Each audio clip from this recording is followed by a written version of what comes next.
Whoa.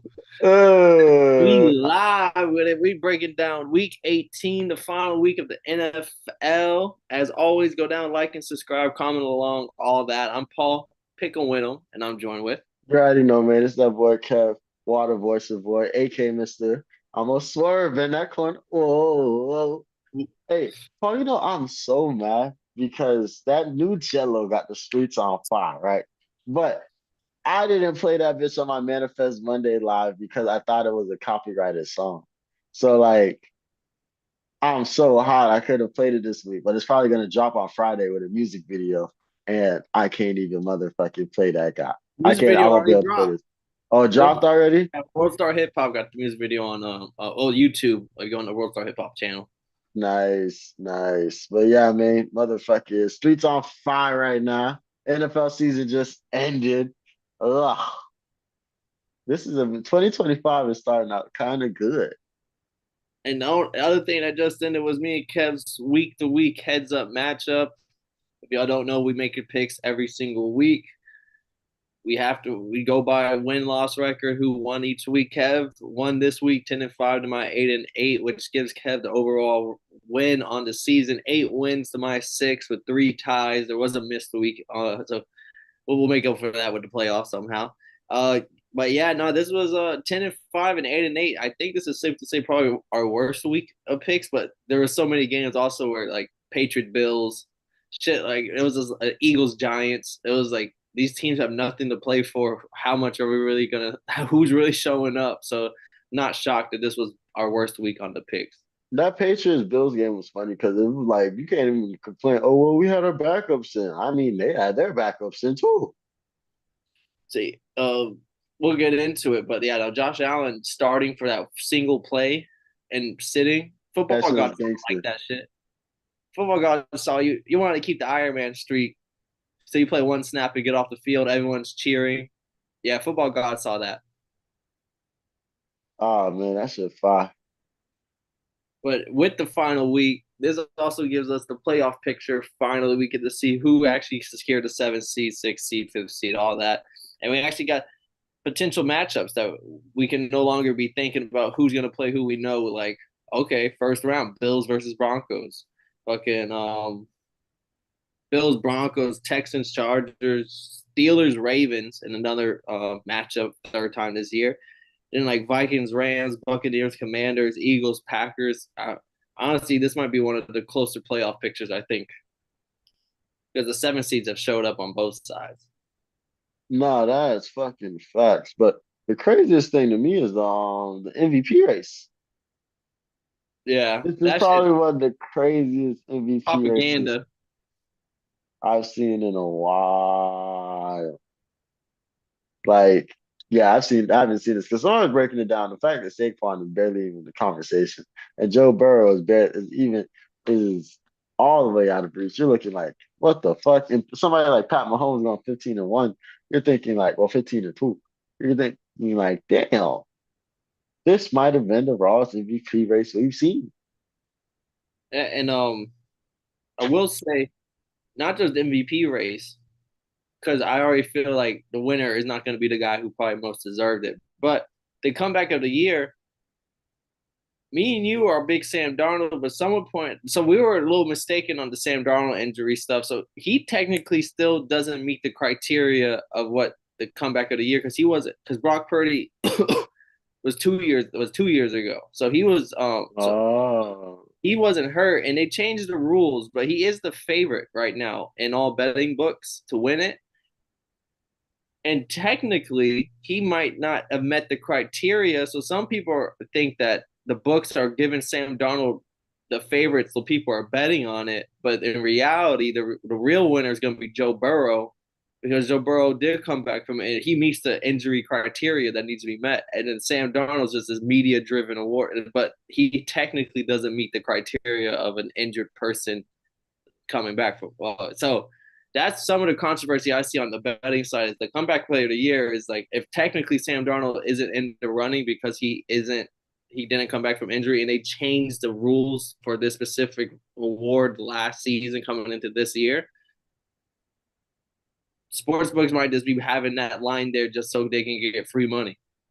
Oh, that's genius. Oh, I oh, don't know. I don't like. It gets, like I don't know if I should go out and just bet Joe Burrow like because it's like Sam Darnold minus 110 as the favorite, like a pick 'em odds, like, and if Joe Burrow plus 150, slight underdog, and everyone else like J.K. Dobbins is like plus 500, and it gets the odds get bigger the further down. But it's like Sam Darnold's still technically the favorite, but the rules say otherwise in the voting and what the criteria is.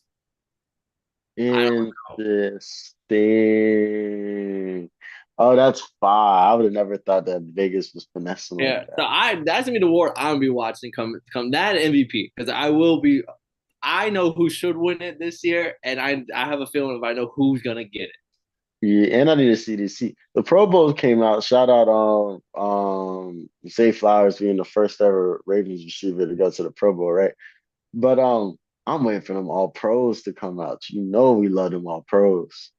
Yeah, people weren't too happy with the because Brian Thomas Jr. put up like I think 1,400 yards, 1,300 yards, like 10 touchdowns, and he didn't get no Pro Bowl. But Zay Flowers, who had like 1,050, and Jerry Judy, who had like Brian Thomas had better numbers in like every category compared to Jerry Judy and Zay Flowers, but both of them got the nod.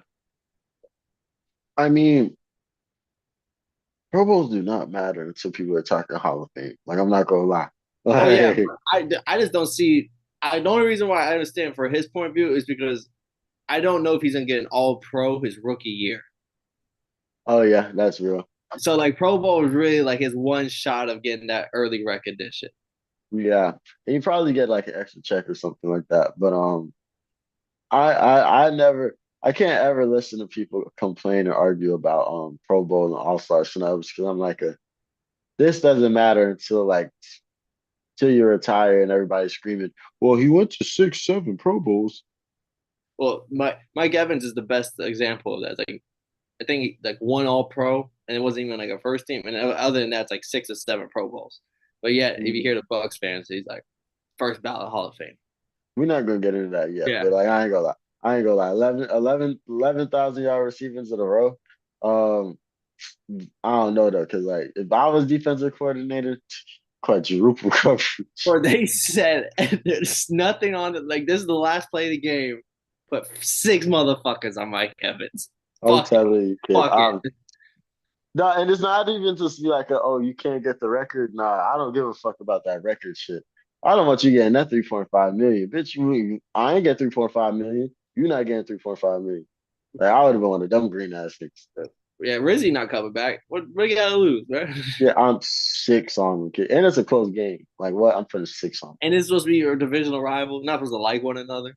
They said Marshawn them. Lattimore wouldn't have had that happen. That's the biggest thing. I was like, yo, if Marshawn Lattimore was there, that would not have went down like that. Marshawn Lattimore would have died on the field before he got that catch. I'm telling you, he would have picked it off. He would have picked it off and that. And not even run it in. He would Not even. He would have did what the big he'll boy nail did. that bitch so he He would killed have did what the big boy did. But let's get into the slate. Saturday games, Ravens 35-10.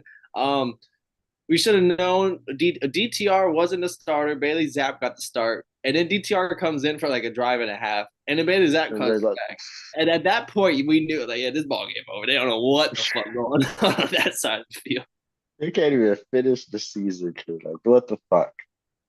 And Lamar having I mean, he broke the record for like he broke more records. First ever, what was it, like fourth what was that, 4,000 passing yards and 900 rush yards. yeah, snap. No, I think it was 800 rush yards, but he added Yeah, it started off he got the 4,000 yards when he had like 896 rush yards. So like yeah, and then he first, topped it up. first, yeah, first they started saying, "Oh, he's the first ever 4,800 yard rusher," and then I looked, I'm like, "Bro, this nigga's one first down away from 900." You couldn't wait to say that.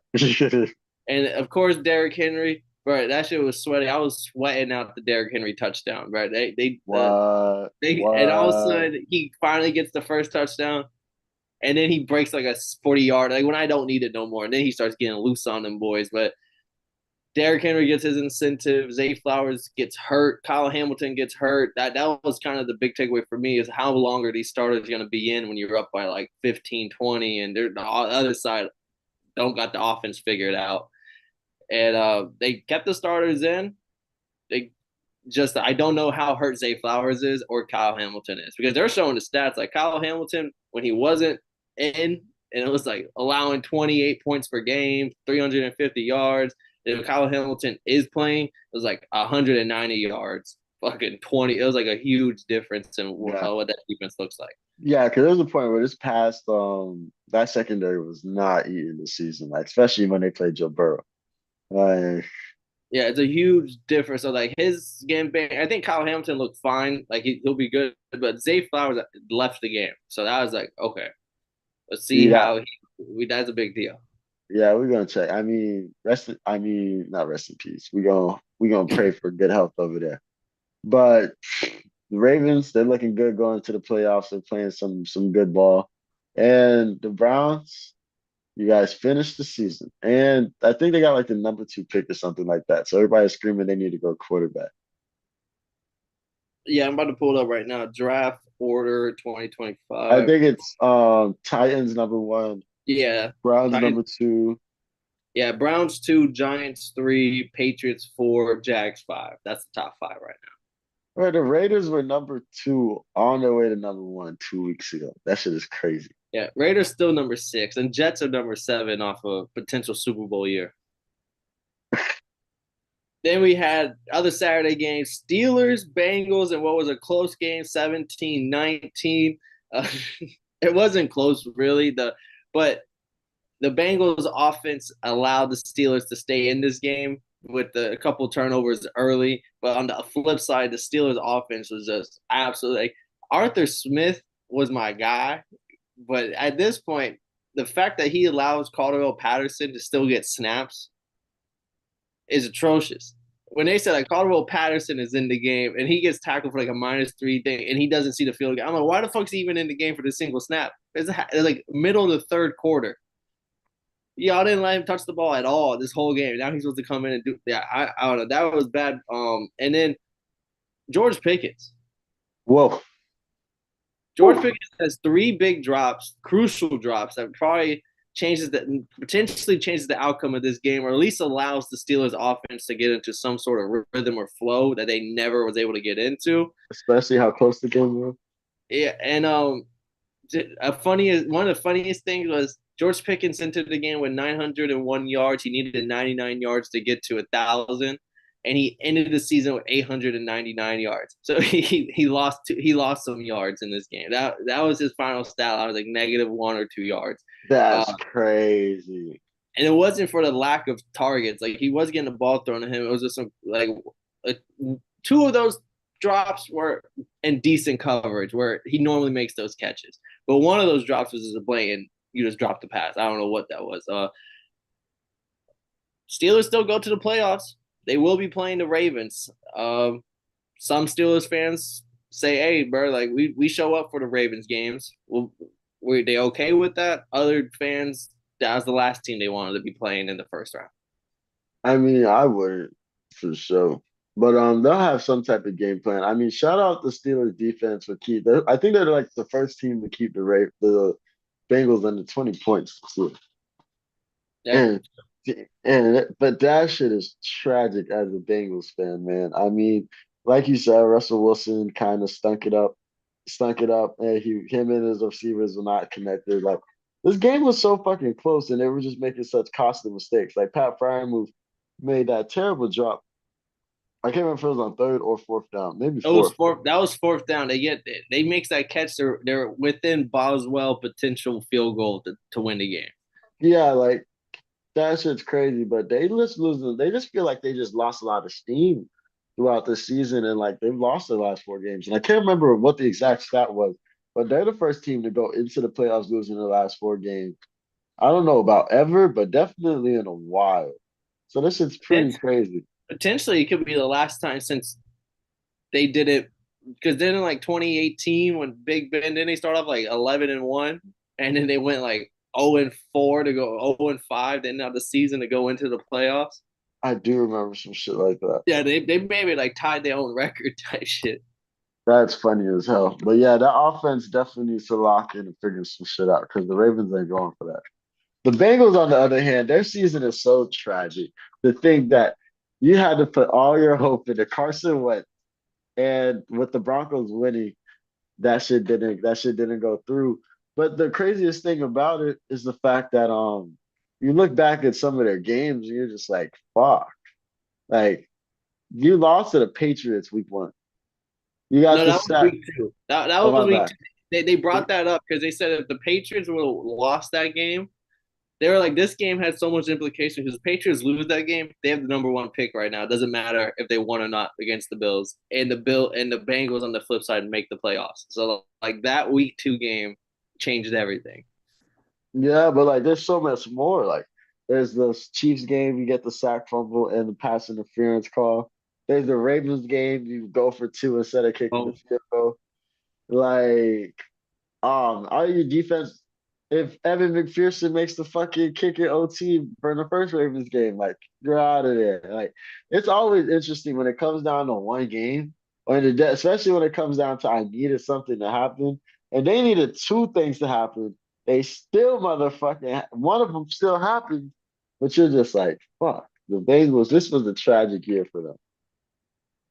hey, bro, that's what happens when you put all your money into the skill and quarter. Like sometimes you lose on the other parts of the ball. Like the offense, you can't afford to pay everybody. I, So offensive I don't line know. is Yeah, I think it was coaching too though, because motherfucker, you had like a lot of hitters. Like your core was some killers. Like you had the motherfucking Joe Burrow, the passing leader, and I think touchdowns leader. You had motherfucking Jamar Chase, the triple crown. You had Trey Hendrickson, the leader in sacks. I'm looking back on their wins lot. I don't think the Bengals beat any other than the Steelers in the last week. They didn't beat anybody above 500. Oh, the Broncos.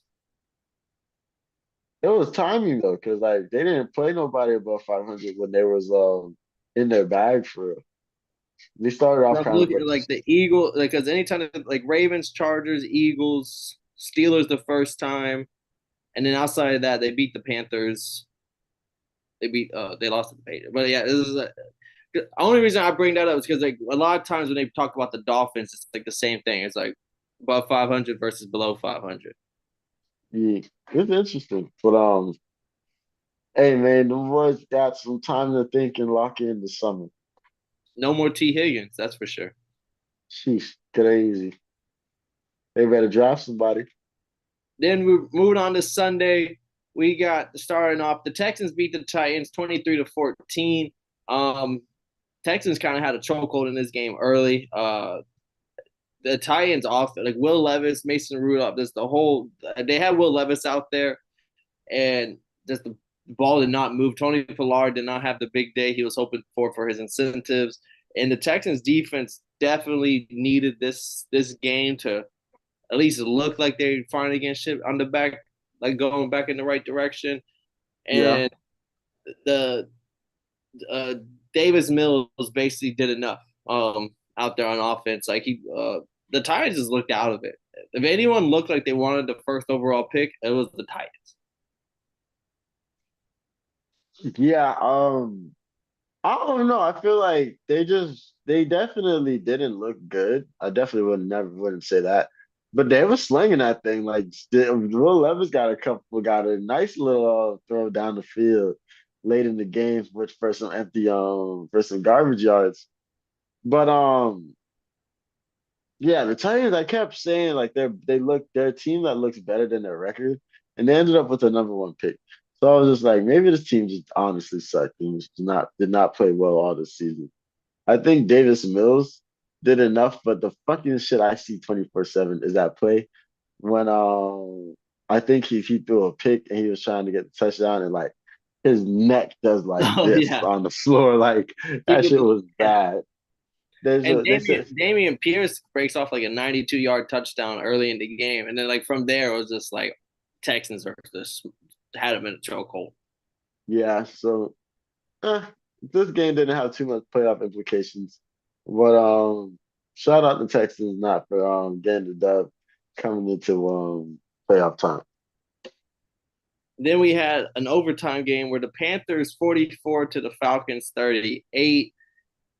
At some points in this game, it was like, yo, the Saints are doing the unthinkable over there in Tampa right now, and and the Falcons just need to get their head out their ass because they have a potential to go to the playoffs. But for whatever reason, I talk shit on Bryce Young, but that motherfucker was Bryce Newton, Ice Bryce, whatever you want to call him. Marcus is in his bag Sunday. Yeah, they said he had 5 touchdowns accounted Yep. for. They said Yep. that little, someone said that little motherfucker's gonna have made an enemy for life in Atlanta because of what he did. Yeah, no, what hurt the most was the Falcons would finally get a touchdown. I'm like, okay, like defense tying up here, and then Bryce Young just lead the marching down the field. I'm like, bro, like y'all can't just make a single stop. Like offense comes back around out around. Michael Penix looked pretty good. Offense, Bijan, like we moving back down. Okay, we need to stop. And that motherfucker Bryce Young just kept somehow conjuring up offensive drives whenever the Falcons didn't need it. Bro, we kept saying this all for the last 2 weeks. We was like, well, this motherfucker is gonna lose to the Bucks, and then they gotta lock in for the Falcons. I was like, nah, I hope not. But they scored 38 points, Paul. We lost in overtime. And like this is the back-to-back overtime game where we didn't get the ball. So like it is what it is. Ah, Yeah, unlucky overtime. Cause when y'all lost on, I was like, God damn, this like there's a team I can't pick when it hits the OT. I'm like, y'all didn't touch facts. the ball, but I was just like, this is back to back weeks. Like, fuck, bro. Yeah, I mean defense got a lock in crazy kid.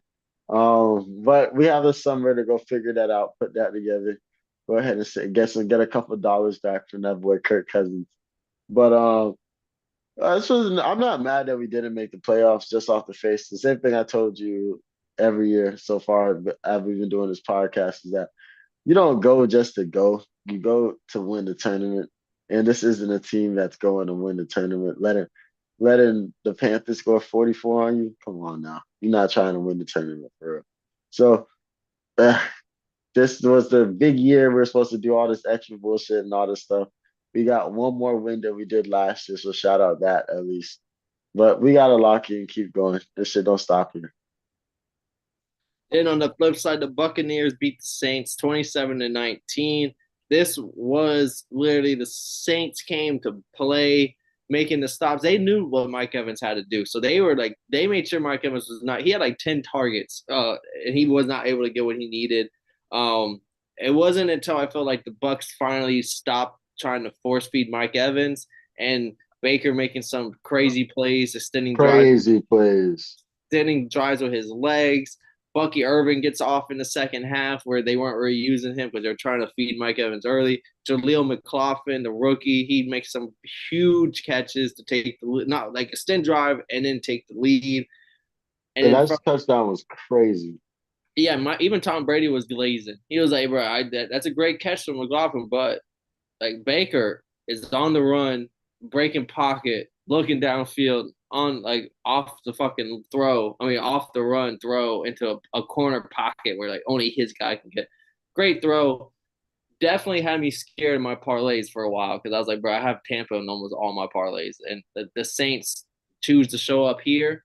Um, Buccaneers make it to the playoffs. Saints, I wouldn't be shocked if they clear house.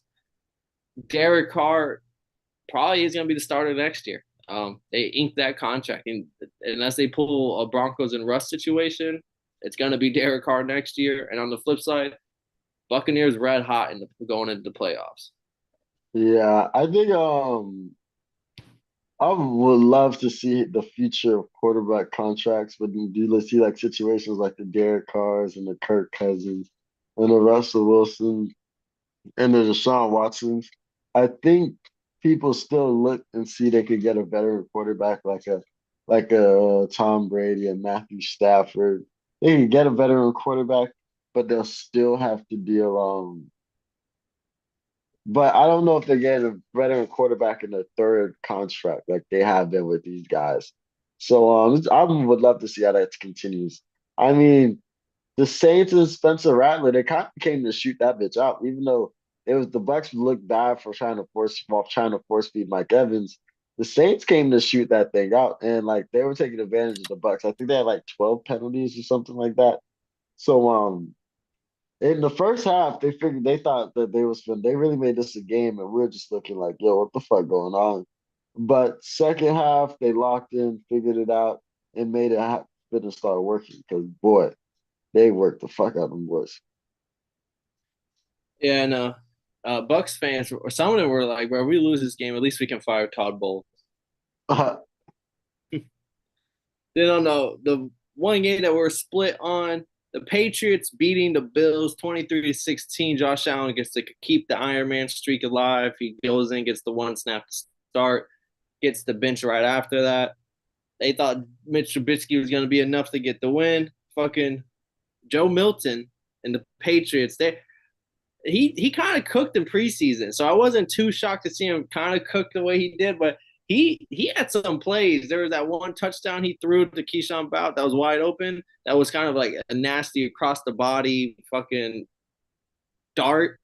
And then the other one, which was eventually called a holding call, so was it held up? That But play was crazy. this move, it reminded me of the Jaden Daniels Hail Mary. I was like, oh, he's manipulating in the pocket, moving around, all of that.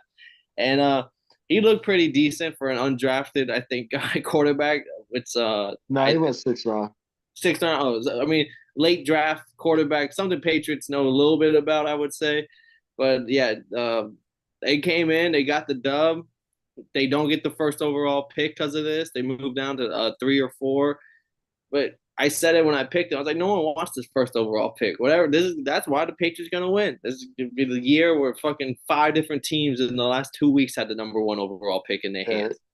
and it's crazy because like nobody's even trying to take it to trade it. Like there's like a no, I'm straight. I got it. The reports of JJ McCarthy being the number one quarterback in this draft class, like he's the highest. If he was to be in this draft class, he's the high. I saw it rumored a little bit, and then now I hear it everywhere. Like any sports thing I tune into, that's what they talk about. Like if JJ was in this draft class, so don't be shocked when the Vikings trade JJ for like a top 10 pick in this draft class. Because let's say Shador or Cam goes, and then there's a team like the Saints are at number 9, and the Saints fuck it, go get JJ. They send that fucking trade out. Like so, that's probably why the Patriots don't give a fuck if they're the number one pick or not. That'd be a very interesting way of doing it because you really gonna believe in Sam Darnold like that after we'll see what performance looks like in the playoffs. But I'm not inking Sam Darnold to 50 million, maybe 25, 20. But So 50 that or 30, no way. the two things people think is either Sam Darnold touches the water and really thinks that he's that guy anywhere, or he takes the Geno Smith route and he understands, hey, Kevin O'Connell's the reason why I'm cooking.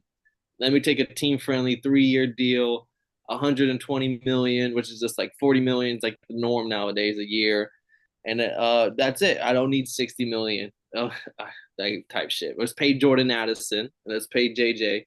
We chilling. Facts. But we'll see, man. That's gonna be interesting. But what game are we talking?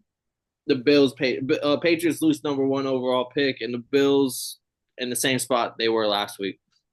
Yeah, I mean, I thought it was funny because I thought Mitch Trubisky and them were better than the Patriots starters. I was wrong. Joe Milton, because they definitely not better than they bench either. Yeah, Joe So Milton came in that bitch. yeah, and that defense showed me that they're going to be suspect because like Jamar Hamlin was still playing. Like on a lot of these plays, people are getting cooked. Their starters in that position was the one getting cooked. So like we'll see what they look like in the playoffs. Shout out to Bills for having one of their best seasons. And everybody, including myself, was screaming, "Oh, I don't know what the fuck they're gonna do after losing all that production. We're just gonna Yeah. produce more." And Patriots fired Jerron Mayo after one season. I will say, I two things. I don't think it's fair to Jerron Mayo. But the second thing is if all reports are true that you're linked to Mike Vrabel coming into that building, I understand why you let go whoever. It's not just Gerard Mayo. I let go probably 95% of who was my head coach for that one year. But I know Mike Vrabel, former Patriot, former Super Bowl winner with us, is available right there and a proven winner. Turn the Titans organization around. And they said that I think Jared Mayo was supposed to be like Bill Belichick's like handpicked successor or some shit like that. So that's probably like another thing where it's like, you know what, yeah, this wasn't even our guy for it. Let's get him up out of here. Facts. Um, but yeah, so on to the next game. Colts beat the Jaguars in overtime, 26-23. Colts were, I felt like we're in the driver's seat for most of this game. And the Jaguars were just kind of keeping that fire. Like as Mac Jones every now and then make a couple big plays. Brian Thomas Jr. is somebody who I'm just real every weekend, week out. Like Brian Thomas, 7 catches, 103 yards. He's gonna show up. Joe Flacco did enough, but they get the win 26-23. Zaire Franklin high fives the fans afterwards. He goes over to if you know Pat McAfee in his ongoing feud with the Colts and everything with the locker room. Oh, he's done. Yeah, so the Pat McAfee suite is empty. That whole section is empty. There's no one there. Pat didn't show up for the game. He also has 1,000 other things he's doing, but he didn't show up for the game. So Zaire high fives the fans, high five the fan, and then he goes over to the empty suite and does like a fake handshake right there. And people are like oh like some people reading into it like oh yeah like fuck Pat McAfee, and other people reading into it like this is exactly what Pat McAfee's talking about. Like y'all just went to overtime with the 4-13 Jaguars. Y'all ended below 500, but yet that's what's on your mind. Like that's what you're gonna go do after the game. Yeah, I wanted, yeah, you can tell this is not the same locker room at all. Like Yeah, like so that's it was like so there was two different reads. Like, yeah, Pat McAfee, shut the fuck up. You don't know what the fuck cult nation. The other one's like, this is exactly what Pat's talking about. that's funny. I mean, oh man, I wish I had watched this game. I didn't expect this game to be this close. I didn't know it went to overtime. I'm be honest. I Yeah, Colts were in the lead this whole game. That's why I started off with. I thought they were in the driver's seat this whole game. yeah, I'm mad I missed this game because I couldn't even tell you why it was so close. Because Mac Jones had like what 255 yards or something like that. Yeah, he snapped. And the Chris Ballard and Steichen will be GM. They Ursay said that shit like 30 minutes after the game finished. Like that shit was reported immediately. Like they will be around next year. And other people were like, that's not a good look that you have to report that immediately afterwards. Yeah, I mean, yeah, I don't know. Everybody on there is still on contract, on the coach still on contract, so they're probably waiting to get rid of them boys. Anthony Richardson's probably gonna be the starter next year. They got a lot to figure out over there in Indianapolis.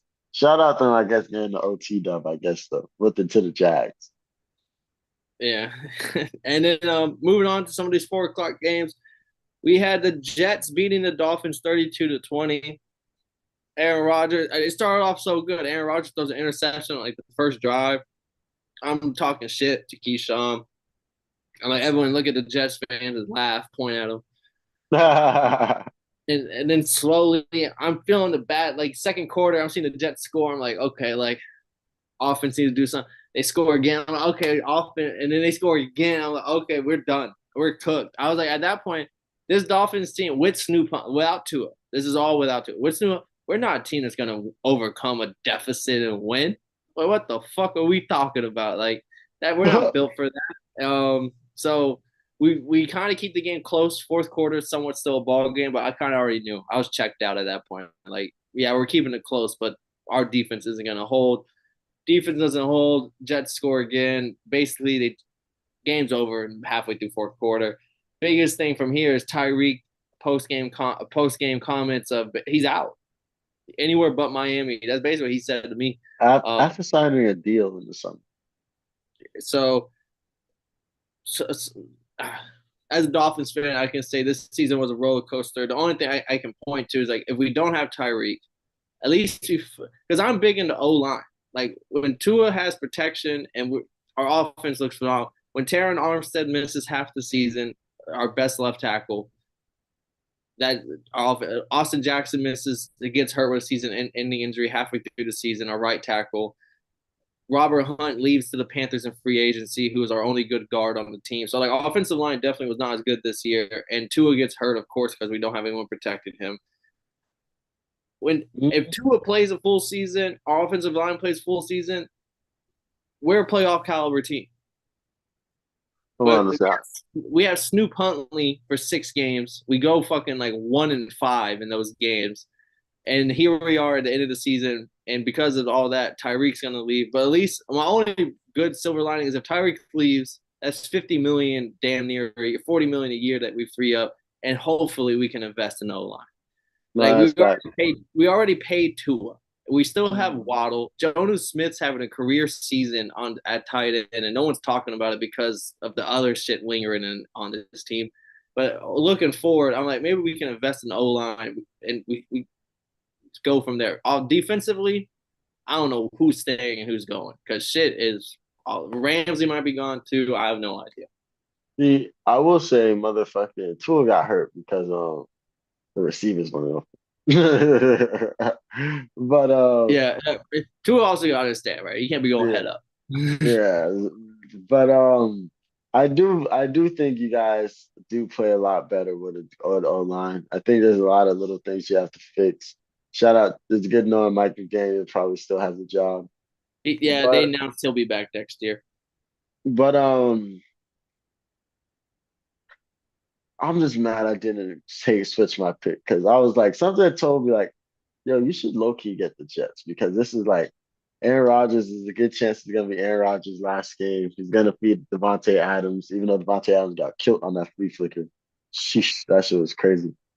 But shout out the Jets for looking competent for one more week. Like all those defense, but you could tell that whole team is leaving. Anybody whose schedule is up is out of there because they played so well this week. Yeah, Rodgers, 500 touchdowns on his career. I think he's one of 4 players. Nice. And he threw 3 more after that. So he threw. I mean, this might have been a game where hey, I got put good film on tape. Who knows what's gonna go on with the Jets next season? Because I don't know if Rodgers retired. It's one of those years again. Rodgers maybe goes somewhere else. People saying maybe the 49ers say fuck Brock Purdy. They bring in Rodgers. Oh, There's what? That's stupid.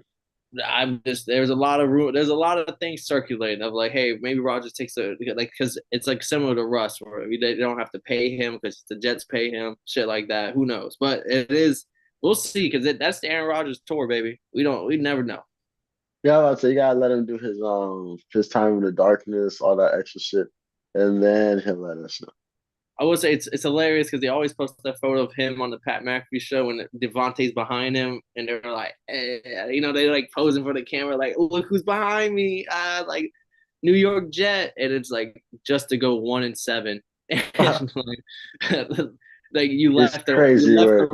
You left the Raiders who were like 3 and something just to go to the Jets to go 4 and something. Yeah, that's crazy work. Yeah, like They're right whatever. behind. They're like right behind the Raiders in the draft order. Bro, they're on their head. They're like, what a run by these two, and they start showing like Brooklyn Nets, KG, Paul Pierce highlights. I like that. Then we got the Commies beating the Cowboys 23-19. Trey Lance gets his first start. I will say Trey Lance didn't look too bad for someone who I completely wrote off as a complete incompetent quarterback. For someone who I had the moment I saw he was starting, I had 30 seconds to call you to change my pick, and I made that I stopped everything to call you. That's funny. I was I definitely asleep too when you called me.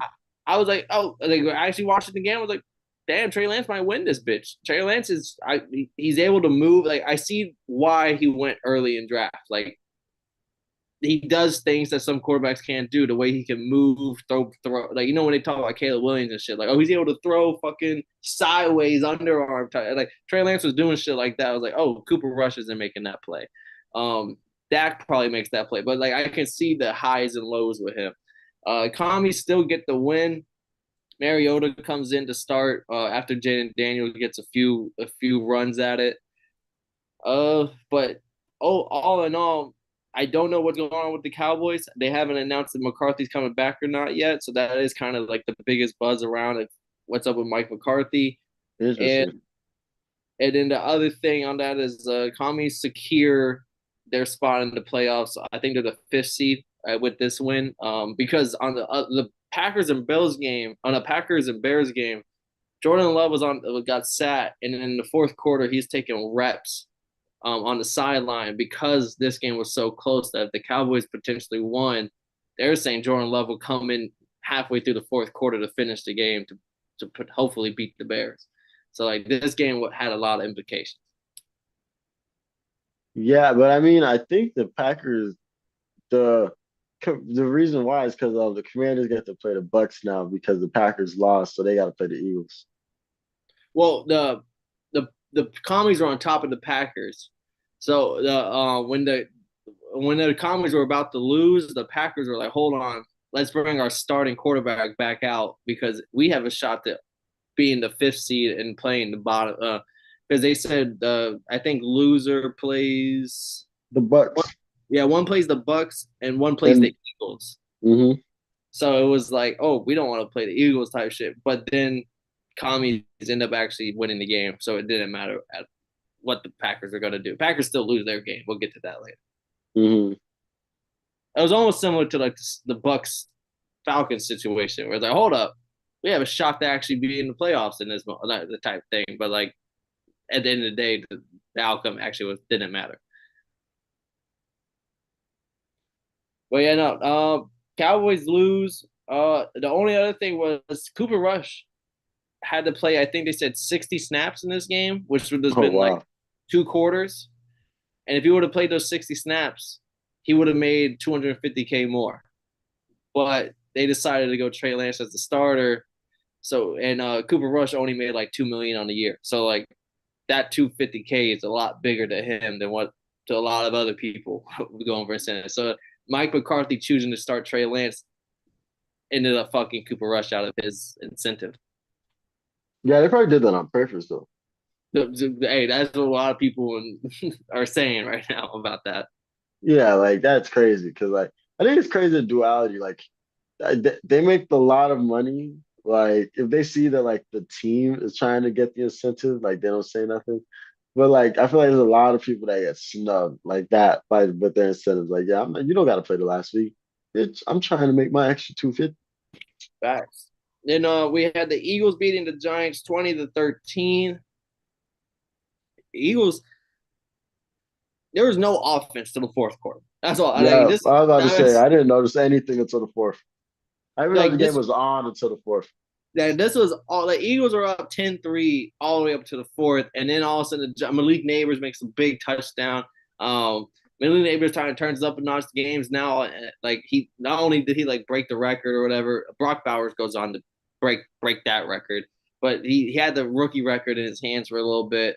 Um, this game to me was just kind of like to me it was hilarious because week zero, before even preseason, Corey's in the chat talking to Lonnie like, bro, our bench players will beat your starters. And Lonnie's like, nah, bro, like, this normal shit. Fast forward, here we are, week 18. And the bench players came in and beat their starters. That's crazy work. Yeah. And I was like, no one brought it up in the chat. I wasn't going to kindle that fire. But in my head, I was like, well, this is exactly what Corey said would happen. Like, fucking, we could play our bench players and still beat your best players. And that is what happened here. Who knows who the Giants are going to go? They could go quarterback. They could trade. They could. Sam Darnold might be on the move, but the Giants definitely need to make some changes. All we know is they keeping Dayball though. Dayball made it through the Black Mondays, but he's in the Mike McCarthy boat. Who knows? What Ben Johnson might not knock on that door, but fuck the ball. Then we had what else is down this list? Oh, the Bears beating the Packers. It's funny how the universe works. It comes down to a field goal situation again. This time the Packers hit that. The Bears hit that bitch 24-22, and people are pointing out Caleb Williams' stats. How honestly isn't too bad. Like they stacked him up against all first overall picks ever, and he's like number fourth, third, second, in like all those categories. He actually doesn't have many interceptions on the year. There's a lot of sacks taken, and then people are pointing out because the famous moment when CJ Stroud tried to give him some advice, and then Caleb Williams kind of snubbed him, and it's like stats since that day, and it's like CJ Stroud's been in the shitter Caleb Williams is a stat. It's like, oh, CJ Stroud, shut your mouth type of moment. Yeah, I mean, yeah, definitely. That shit does look crazy as fuck right now. But yeah, he played decent, and he led a game-winning drive to take them boys in so they could kick the 51-yard field goal or something like that. And they probably wouldn't have done that with Eberflus. They probably would have fucked up the timing or some crazy shit like that. But the Bears just showed that whatever they got, they're not giving up on. That was my take from the game. And they still have a decent because like the Panthers traded a future. And so Yeah. like they still have a solid draft capital. Who know they get if they protect better because it's similar to like any quarterback. It's just like, hey, you get less sacks taken, more opportunities to throw downfield. Who knows what those numbers could look Hell like? yeah. Keenan Allen, I think, is leaving. But Roma Duzune definitely was stepping up in the second half of the year. On the flip side, though, the Packers probably not where you want to be losing going into the playoffs. But Jordan Love took a big hit early, and then Malik Davis comes into the game. Christian So Watson tore his ACL. yeah, so like they're another team that like, hey, like, we know you wanted better positioning, but now you're wobbling into the playoffs. Facts. Then we had the Seahawks beating the Rams 30-25. Geno hits all his incentives. He gets his a couple million extra. He throws Jimmy four G. touchdowns. He throws four touchdowns in the way like in the route of this win.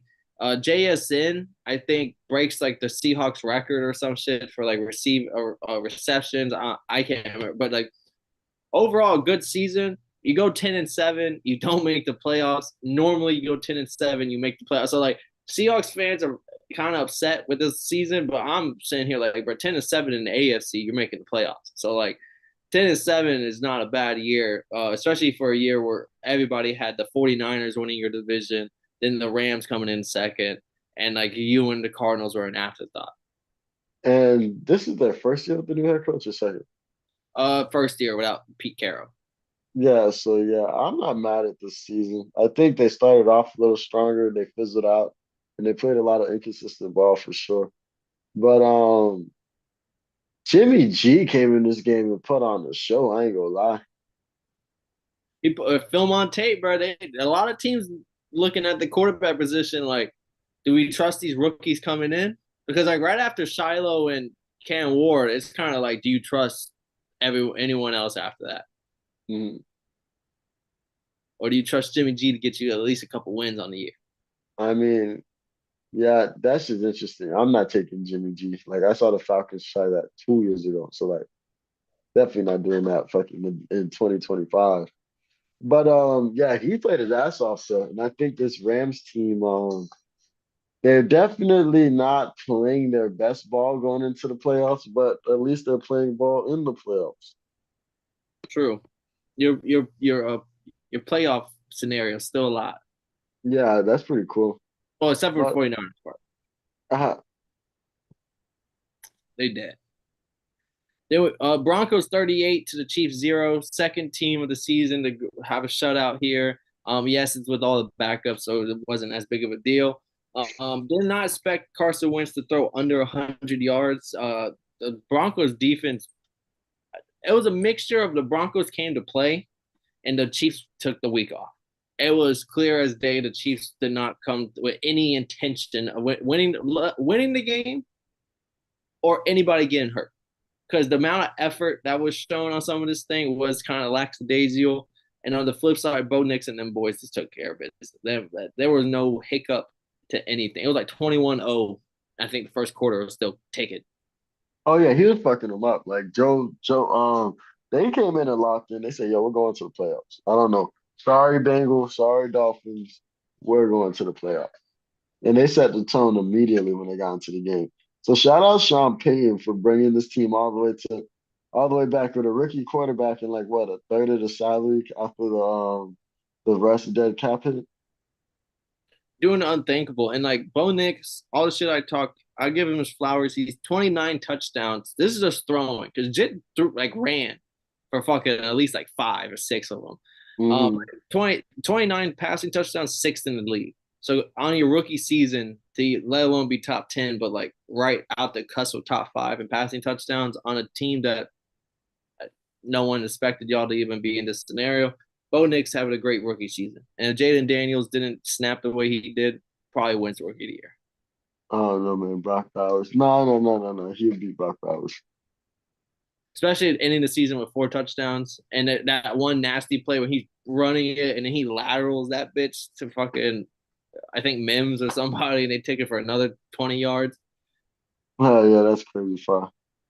Then the Chargers took care of business against the Raiders 34-20. This game had nothing at all to talk about other than like Justin Herbert. I felt like this came in and showed up. I was like, hey, I'm still one of them guys. I took the season off, but just know if I need to spin that bitch, I can spin that bitch. 346, 2 touchdowns. J.K. Dobbins gets his 60, 70, whatever. He needed 50 yards for his incentive. He ends the game with like 60, 70. And they spanked the fuck out the Raiders, took care of business. And the Raiders fire Antonio Pierce because of this. Raiders also get a top 5 pick. And the Chargers are moving are not are, I mean are moving on to the playoffs playing really good football. Yeah, yeah, for sure. I think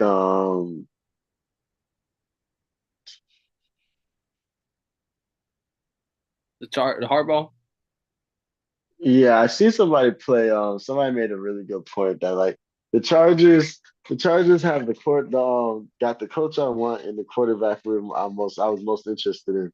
And I was like, damn, that must suck because they're in your division. But it was a Raiders fan that said that. But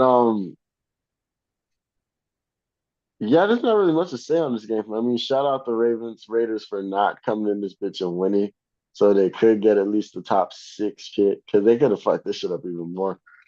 So shout out them. Shout out the Chargers for coming in, locking in. Jim Harbaugh keeping this team motivated throughout the season, and they playing ball good enough to go to the playoffs.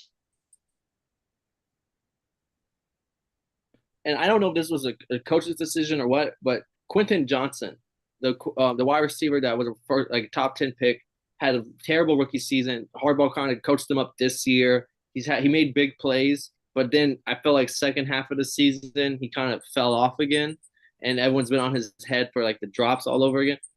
He gets fucking like 17 targets. I think I don't know. He gets insane. He gets 13 catches, 186 yards this game. And Nice. I don't know if that's like because to me I'm like Harbaugh may be a genius because it's like hey we're gonna need you in the playoffs and the last thing I want is your confidence down. So I'm gonna make sure you get a fucking 186-yard game so you're on top of the World Cup. Like you fuck all the bad games, fuck all that. Like you just killed the Raiders. So like I don't know. To me that's just like the little things. I don't know if that's the coach told like hey we're gonna be feeding Quentin Johnson, we're gonna be drawing up plays for him this and that or it was just Herbert and his connection that for this game. But I do know that like, hey, Quentin Johnson's slump come playoff time, I don't think that shit's even going to be thought about coming off of damn near 200-yard game. Yeah, shout out them boys. Then one of the last 2 games on the slate here, we have the Cardinals blowing out the 49ers 47-24. This was somewhat of a ball game until halftime happened. And then from there, the Cardinals kind of just turned that bitch up and kept it going. Kyler, 47 is crazy. yeah, Kyler Murray. What was it? Everyone got a touchdown. Greg Dortch catches a touchdown. Trey McBride gets his first touchdown on the year. We couldn't have that tight end go without a touchdown. Greg Dortch catches another one. Then fourth quarter, you're already up by like fucking 8 points, 10 points, not much time. You throw another one to Marvin Harrison, so he gets the One hand. ends the season on a good note as well. To me, this was kind of like, hey, we're going to Cancun, but we can go to Cancun with some good spirits with it. Like, we can feel good about going to Cancun. The first round's on me, guys. Type of game.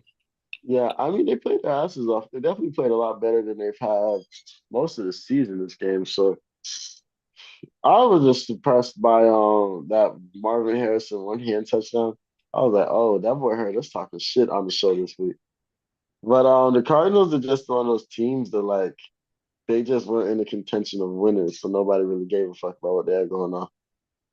For most of this part, the second half of the season. The first part they was like number one in the division. And Dobbs did his Jimmy G for what he did for the Rams. Because Dobbs came in through like 300 and some yards. The offense puts up 24 points. It's just that the defense had no answer for Kyler and the boys on the other side. So like Dobbs throws 300 and something. Patrick Taylor, the undrafted rookie, runs for like 130. Like who knows Kyle Shanahan to draw up good running plays. But like other than that, fucking the Cardinals fucking offensively just had a number. So that's funny. And I knew that's the whole reason why they drafted Trey Lance. Then we had the game of the century, the Lions Ah, 31-9. Everyone who took the over, everyone who had all the bets coming in. This game was a lot of defense early, and then the Lions started Jahmyr Gibbs. I don't want to see this stuff. The Jahmyr Gibbs started. This was his like coming out party. I feel like at the prime time, everyone's watching. If you didn't know by now you know. Jahmyr Gibbs is in that league because people were talking about fantasy football next year, and like Christian McCaffrey is no longer the lock at number one. Tyreek might not be a lock at the top pick either. So it's like Jamar Chase, Jahmyr Gibbs. Those are the only two guys you should be mentioning. That's what people are saying right now. I was about to say Saquon. Saquon, yeah, Saquon, him. Those are the three. They're like, if it ain't one of those three, I don't want to hear it. Who's the That's number one pick? real. I respect it. I respect the fuck out of that. But nah, I mean, this game was very interesting. I think this was like the Lions defense. Their defensive coordinator, Aaron Glenn, he needs to definitely they need to have a defensive coordinator, offensive coordinator war because they do so much for a team. Like that defense, they got nothing but goal line stops. I think they got a goal line stop. No, they got to stop. And then Jared Goff does the interception. They get to stop at the goal line. And then they stop them boys 4 times. Like, and that set the tone early. Like, we're not giving you nothing. And once the offense fucking in the second half, probably like in the middle of the third quarter is when the offense came alive, the Lions offense came alive, there was no answer for them. Like, they're saying Sam Darnold can't win the big one. He shit the bed, but I just think this was a team that came ready for him.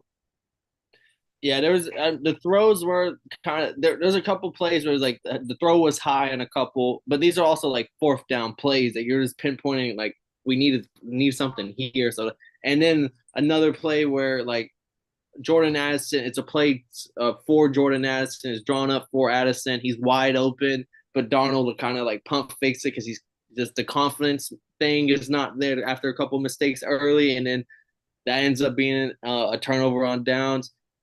Fucking O'Connell thought he was Dan Campbell with the way he was going for it on fourth downs. He was not sending out any field goal kickers at any point. He was like, "We're gonna need to go for these," and I don't think he got a single one of them motherfuckers. Like defense definitely clamped up big on those fourth down conversions. It will be a game because that was a lot on the line and people are on Sam Darnold's head. But I've also seen teams that lose the regular season matchup turn right around and playoff come, and that shit's like a chip on their shoulder when they play them Yeah, again in the playoffs. So like yeah. this will be interesting to see if they play each other again because one's in the wild card and one's in the first round bye now. So definitely want to see a rematch if possible. But Vikings, they shit the bed. Sam Darnold didn't show up. This definitely hurt his stock come free agency because everybody was watching, all eyeballs. But on the flip side, Jahmyr Gibbs, right? 4 touchdowns, 3 on the ground, 1 in the air.